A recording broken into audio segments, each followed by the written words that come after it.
Hello and welcome back to No Mud, No Lotus, The Art of Suffering by Thich Nhat Hanh. I'm Ashley Walter of Asharak Meditation.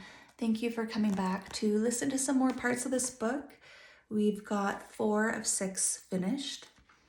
We're going to be leaving off on section 5 practices for nurturing happiness. So if you need to, take a quick pause right here, get nice and comfy. Maybe grab something hot to drink, a coffee or a tea, and we'll jump right back in. We don't have to wait for the end of all suffering before we can be happy.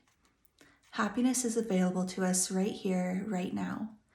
But we may need to change our idea of happiness. Our idea of happiness may itself be the main obstacle keeping us from true happiness. There are oysters living in the depths of the sea, and they don't have any eyes. They have never seen the blue sky or the stars. We have eyes. We can see the beautiful sky above us, but we often don't appreciate what we have. Most of the time, we just ignore it. There are more conditions of happiness available than you and I can count. Many more than it takes to make us happy in the here and now. If you're able to read a book, to read and understand these words, you are already much luckier than many people. The difference between joy and happiness. We can experience both joy and happiness, and Buddhist teachings do make a distinction between the two. In joy, there is still some elements of excitement. Think of a person walking in the desert who has run out of drinking water. If suddenly that person sees there is an oasis ahead, trees with beautiful shade and a lake of fresh water, he will feel joy. When he arrives at the lake and actually cups the water and drinks, this is happiness. You can experience both. The method here is simple. Breathing in, bring your mind home to your body. Establish yourself in the here and now, and recognize what is around you. Then joy and happiness arise easily from your recognition of all the positive elements available right now. Why the Buddha kept meditating? This is an important one.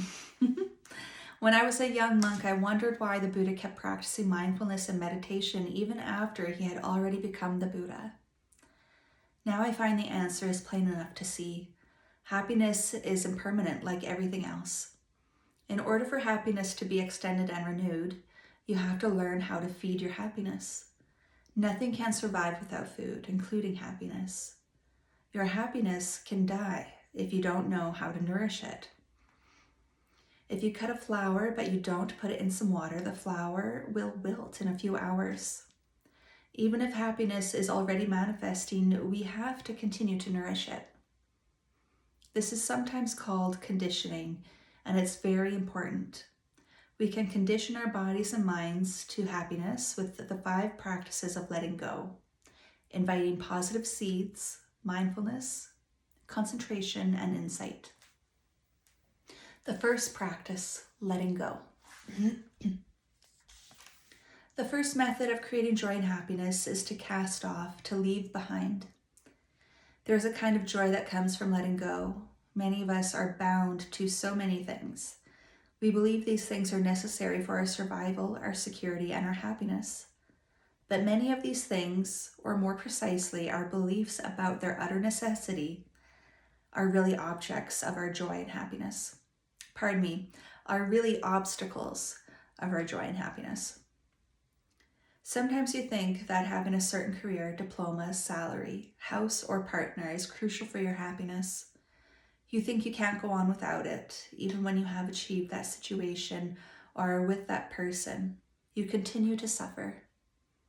At the same time, you're still afraid that if you let go of that prize you've attained, it will be even worse. You will be even more miserable without the object you are clinging to. You can't live without it, and you can't live with it. If you come to look deeply into your fearful attachment, you will realize that it is, in fact, the very obstacle of your joy and happiness. You have the capacity to let it go. Letting go takes a lot of courage sometimes, but once you let go, happiness comes very quickly. You won't have to go around searching for it. Imagine you're a city dweller taking a weekend trip out to the countryside. If you live in a big metropolis, there's a lot of noise, dust, pollution, and odors, but also a lot of opportunities and excitement. One day, a friend coaxes you into getting away for a couple of days. At first, you may say, I can't, I have too much work, I might miss an important call. But finally, he convinces you to leave, and an hour or two later, you find yourself in the countryside. You see open space, you see the skies, you feel the breeze on your cheeks. Happiness is born from the fact that you could leave the city behind. If you hadn't left, how could you experience that kind of joy? You needed to let go. Releasing your cows. One day, the Buddha was sitting with some of his monks in the woods. They had just come back from an alms round and were ready to share a mindful lunch together. A farmer passed by looking distraught. He asked the Buddha, Monks, have you seen some cows going by here? What cows? The Buddha responded. Well, the man said, I have 4 cows and I don't know why, but this morning they all ran away. I also have 2 acres of sesame. This year the insects ate the entire crop. I have lost everything. My harvest and my cows. I feel like killing myself, the Buddha said, Dear friend, we have been sitting here almost an hour and we have not seen any cows passing by. Maybe you should go and look in the other direction. When the farmer was gone, the Buddha looked at his friends and smiled knowingly. Dear friends, you are very lucky, he said. You don't have any cows to lose. And my apologies for chuckling at that moment. I was not expecting to read that one sentence. It was pretty intense. But luckily, you don't have any cows to lose. I knew a rich woman living in New York City who purchased a piece of land adjacent to her building. She wanted to build a huge apartment complex on the land and then sell it so that she could make a lot of money. A friend came to visit her and stood looking out the window. It had a beautiful view of the George Washington Bridge and a lot of blue sky. The friend turned to the woman who had bought the land and said, Don't build an apartment complex. If you do, you won't have this beautiful view anymore. Your neighbors won't have a view anymore. You'll no longer see the blue sky and the river. Oh, to be a rich woman living in New York City having this type of problem. Your neighbors won't have a view anymore. You'll no longer see the blue sky and the river. You only need to stand here and look, and already you can have happiness. What is the use of having more money and losing all of that beauty and happiness? The woman was able to hear this and change her plans for the building, releasing 1 big cow, thanks to the wise counsel of a friend. One of the biggest cows that we have is our narrow idea of happiness. You may suffer just because of your idea, and you continue to suffer until one day you are capable of releasing the idea, and right away you feel happy. A whole country can be caught in a single cow. A nation of hundreds of millions may believe that such and such ideology is crucial for the country to become a bigger power in the world. And that superpower status is essential to the people's happiness. So they invest in everything in that ideology and insist it is the best way, the only way. Countries can hold on to their cows for hundreds of years, and during that time the people suffer a lot. Then finally one day the country may be open to change and discover that it actually works better and creates more happiness when it's run a different way. Every one of us has an idea of happiness that can become too entrenched, too rigid. Every one of us has cows to be released. Consider practicing to release your cows. Take a piece of paper and write down the names of your cows, the things you think of as crucial for your well-being. Perhaps this week you can start by releasing just 1, perhaps 2, or perhaps each one takes a year or more. The more cows you release, the more joyful and happy you become. The story of Badaya. There's a story about a cousin of the Buddha whose name was Badaya. Pardon me if I am pronouncing that wrong. Spelled Badhiya. He was governor of a province in the kingdom of Shakya in present-day India. One day, a number of his friends who were monks and students of the Buddha came to him and invited him to join their community. He hesitated. As governor, he had to command his many soldiers, a lot of money, and a very powerful position. But finally, his friends persuaded him. He left it all behind and came empty-handed into the forest, where he was ordained by the Buddha as a monk. He didn't have a fancy house to live in anymore. He only had 3 robes, 1 bowl, and a sitting mat. One night, Badaya was meditating at the foot of a tree. Suddenly he uttered the words, "Oh, my happiness, oh, my happiness." It happened that another monk was sitting nearby. The other monk thought that Badaya regretted having abandoned his position as governor. So in the early morning, that monk went to the Buddha and reported to him, "Dear teacher, late last night I was sitting in meditation. Suddenly I heard the monk Badaya exclaiming, 'Oh, my happiness, oh, my happiness.' I think he has some problem." The Buddha sent his attendant to invite Badaya to come. In front of the group of the monks, the Buddha said, "Badaya, is it true that last night during sitting meditation, you pronounced 2 times the sentence, 'Oh, my happiness, oh, my happiness'?" Badaya replied, "Yes, noble teacher, I did pronounce that sentence twice." "Could you explain to us why you have pronounced these 3 words during the night?" the Buddha asked.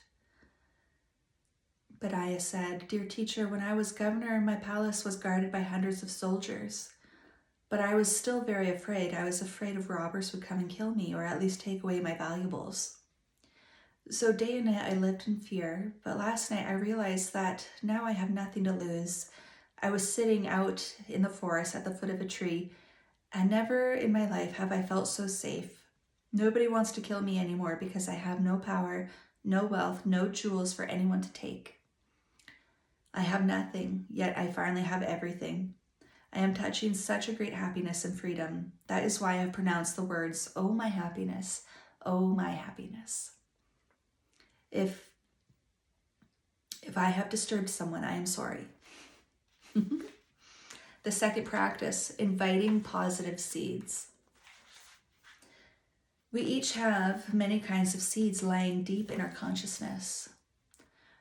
Those we water are the ones that sprout, come up into our awareness, and manifest outwardly. So in our own consciousness, there is hell, and there is also paradise. We are capable of being compassionate, understanding, and joyful. If we pay attention only to the negative things in us, especially the suffering of past hurts, we are wallowing in the sorrows and not getting any positive nourishment. We can practice appropriate attention, watering the wholesome qualities in us by touching the positive things that are always available inside and around us. That is good food for our mind.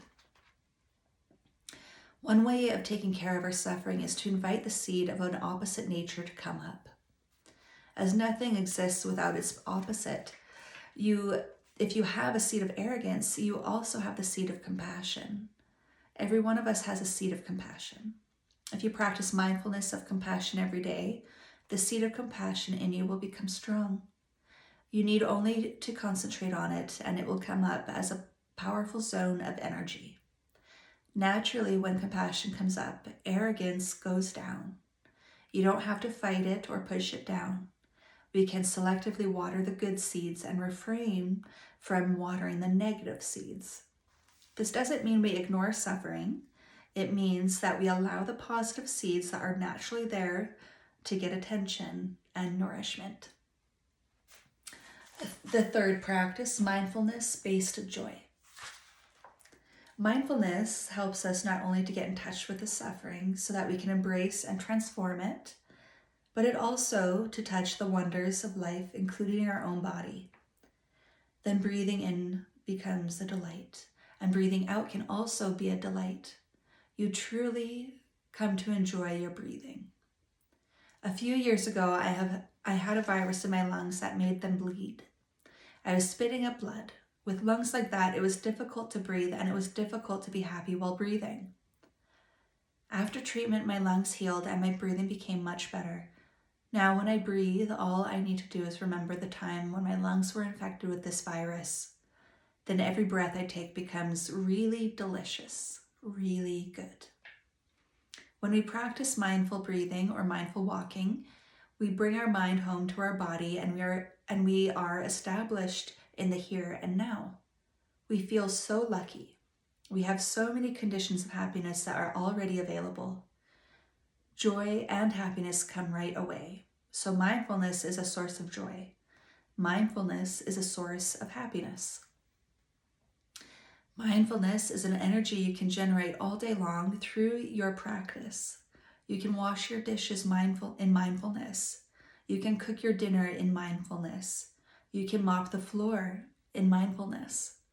And with mindfulness, you can touch the many conditions of happiness and joy that are already available. You are a real artist. You know how to create joy and happiness anytime you want. This is the joy and the happiness born from mindfulness. Enjoying sitting. Sitting meditation is also an opportunity to heal and create moments of joy. It's not a time when you force yourself to sit there waiting for the bell announcing the end of the sitting. That would be a waste. These are very rare, very precious moments in life, moments you will never get back again. Many people in the world don't have the time to sit and do nothing like that. They consider it to be uneconomical or a luxury, they say. Time is money. But we know that sitting can be very healing, very profitable in its own way, so we have to learn how to enjoy every moment of our sitting. How to breathe, how to sit, so that every moment of our sitting can be nourishing and healing. Enjoying our steps. Many of us are in a perpetual hurry, and we don't enjoy the steps we make. Every time we stop and bring the mind back to our breath and our step, we can produce a feeling of joy and peace and get in touch with the wonders of life. Our body is a wonder. Our body is like a flower. It's a wonder of life. There are so many wonders of life around us that inside us that we're unable to be in touch with because we're always in a hurry. We're looking for something, maybe for some happiness, so we miss the life all around us. We walk like zombies, staring down at our smartphones or lost in a thought. We don't enjoy our steps. In Plum Village, we practice walking meditation with the Sangha, the community of practice. If someone were to ask, what's the purpose of walking meditation? What's the point? Why do you practice it? There are several answers I like to give. But for me, the best answer is because I like it. I enjoy every step. Every step makes me happy. There's no use in doing walking meditation if you do not enjoy every step you make. It would be a waste of time. It's the same with sitting meditation. If someone asks, what's the use of sitting and not doing anything? The best answer is, because I enjoy sitting. If you can't produce peace and joy in sitting meditation, then it's of no use. It wouldn't help you even if you sat 10 hours a day. We have to learn how to sit and that we can produce peace and joy during the time of sitting. We have to learn how to walk so that we can enjoy every step. Walking on the planet Earth is a very wonderful thing to do. There are scientists who spend months out in space far away from Earth. When they come back to Earth, they're so happy to take steps on our planet again. This is about the quality of walking and sitting. We know that mindfulness and concentration can bring higher quality to our steps, our breathing, and our sitting. Enlightenment is always enlightenment about something. You are aware that you are alive. That is already enlightenment. You are aware that you have a body. That is already enlightenment. You are aware that your feet are strong enough for you to enjoy walking. That is also enlightenment. When you brush your teeth, you can choose to do it in mindfulness. You don't think of other things. You just focus your attention on brushing your teeth. You spend maybe 2 or 3 minutes brushing your teeth. You can produce that energy of joy and happiness during that time, simply by being mindful of your teeth and of your brushing. When you go to the toilet, defecating or urinating, it's also possible to enjoy that time. Mindfulness can change everything by helping you to really be there and enjoy whatever it is you're doing. Many of us have spent our lives pursuing material comforts and affective comforts. We may find that we have succeeded. We have enough money and we have someone who loves us and understands us, yet we're not happy. Perhaps it's because we aren't practicing the mindfulness that would help us recognize the many conditions of happiness that are there. Morning verse for happiness. When you wake up in the morning, the first thing to do is to breathe and to become aware that you have 24 brand new hours to live. This is a gift of life. After I was ordained as a novice monk, I had to memorize many short verses to help me practice mindfulness. The first verse is, "Waking up this morning, I smile. I have 24 hours to live. I vow to live them deeply and learn to look at the beings around me with the eyes of compassion." There are 4 lines. The first line is for your in-breath. The second line is for your out-breath. The third line is for your in-breath again. And the fourth line is for your out-breath. As you breathe, you use the verse to focus your attention on the meaning of the words. You want to live the 24 hours that are given to you in such a way that peace, joy, and happiness are possible. You are determined not to waste your 24 hours because you know that those 24 hours are a gift of life and you receive that gift every morning. That is mindfulness. There are more than 50 such verses that a new monk or nun has to memorize and the practice throughout the day. When she brushes her teeth, she silently recites the verse. When he urinates, there is a verse to practice. When she puts on her robe, there is another verse for that. The practice of mindfulness means to be aware of everything you do in life, to live more deeply every moment that is given to you to live, so you won't waste your time and waste your life. Creating happiness. We know how to nourish happiness with mindfulness. We get in touch with the wonderful elements of life in us and around us. We don't need to run around. We don't have to go looking into the future. The conditions are already here. With mindfulness, we can discover the fact that the conditions of happiness we already have are sufficient, really much more than sufficient, and happiness is possible right now. When you walk, it can be done as a celebration. When you breathe with awareness, it's to celebrate. When we sit like that, we are celebrating. We're celebrating life. Just as we may have many small sorrows that mindfulness can help us release, we also have a multitude of small moments of happiness that we can savor and extend. When you drink a cup of tea or take a walk or just sit down and look, you can create happiness during that time. People complain that they don't have any happiness in life. We need to find the many small joys that life has to offer and help them grow. There are many talented people with diplomas, degrees, and long titles. There are people who can invent revolutionary new machines and computer applications. We may like to ask them, can you create a moment of happiness? If you know how to do this, you can create something truly beneficial. To make a soup, we need some water, some vegetables, some tofu, a little of this, a little of that. You can make a good soup with just a few ingredients. Nothing fancy is needed. A small portion of happiness is a kind of soup. With a few ingredients, an open mind, and a little resourcefulness, We can make a moment of happiness for ourselves and for the person next to us. We can offer some of our tasty soup to someone else. If we know how to create a moment of happiness, we get to enjoy that happiness ourselves. And we can also double it by sharing it with another person. That is the art of happiness, tasting and delighting in the little happinesses of daily life. I suggest you take a piece of paper and write down all the conditions for happiness available to you right now. 1 page may not be enough. 2 pages may not be enough. 3 or 4 pages may not be enough.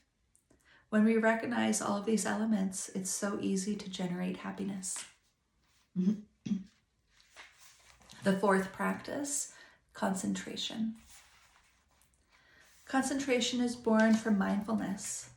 Concentration has the power to break through, to burn away the afflictions that make you suffer, and to allow joy and happiness to come in. To stay in the present moment takes concentration. Worries and anxiety about the future are always there, ready to take us away. We can see them, acknowledge them, and use our concentration to return to the present moment. When we have concentration, we have a lot of energy. We won't get carried away by visions of past suffering or fears about the future. We dwell stably in the present moment so that we can get in touch with the wonders of life and generate joy and happiness. Concentration is always concentration on something. If you focus your breathing in a relaxed way, you are already cultivating an inner strength. When you come back to feel your breath, concentrate on your breathing with all your heart and mind. Concentration is not hard labor. You don't have to strain yourself or make huge effort. Happiness arises lightly and easily. The fifth practice, insight. With mindfulness, we recognize the tension in our body, and we want very much to release it, but sometimes we can't. What we need is some insight. Insight is seeing what is there. It is the clarity that can liberate us from afflictions such as jealousy or anger and allow true happiness to come. Every one of us has insight, though we don't always make use of it to increase our happiness. We may know, for example, that something, a craving or a grudge, is an obstacle of our happiness, that it brings an anxiety and a fear. We know this thing is not worth the sleep we're losing over it, but still we go on spending our time and energy obsessing about it. We're like a fish who has been caught once before and knows there's a hook inside the bait. If the fish makes use of that insight, he wouldn't bite because he knows he'll get caught by the hook. Often, we just bite onto our cravings or grudge and let the hook take us. We get caught and attached to these situations that are not worthy of our concern. If mindfulness and concentration are there, then insight will be there and we can make use of it to swim away free. In springtime, there is a lot of pollen in the air. Some of us have a hard time breathing due to allergies. Even when we aren't trying to run 5 miles, we just want to sit or lie down, we can't breathe very well. So in wintertime, when there's no pollen, instead of complaining about the cold, we can remember how in April or May, we couldn't go out at all. Now our lungs are clear, we can take a brisk walk outside, and we can breathe very well. We consciously call upon our experience of the past to help ourselves treasure the good things we are having right now. In the past, we probably did suffer from one thing or another. It may even have felt like a kind of hell. If we remember that suffering, not letting ourselves get carried away by it, we can use it to remember ourselves. How lucky am I right now? I'm not in that situation. I can be happy. That is insight, and in that moment, our joy and our happiness can grow very quickly. But that was section 5 of No Mud, No Lotus, the art of healing. The art of transforming suffering by Thich Nhat Hanh. We've got one more section to go through. Happiness is not an individual matter. That's number 6. We'll come back for that one. It's going to be another longer read. So we'll see you again in a few.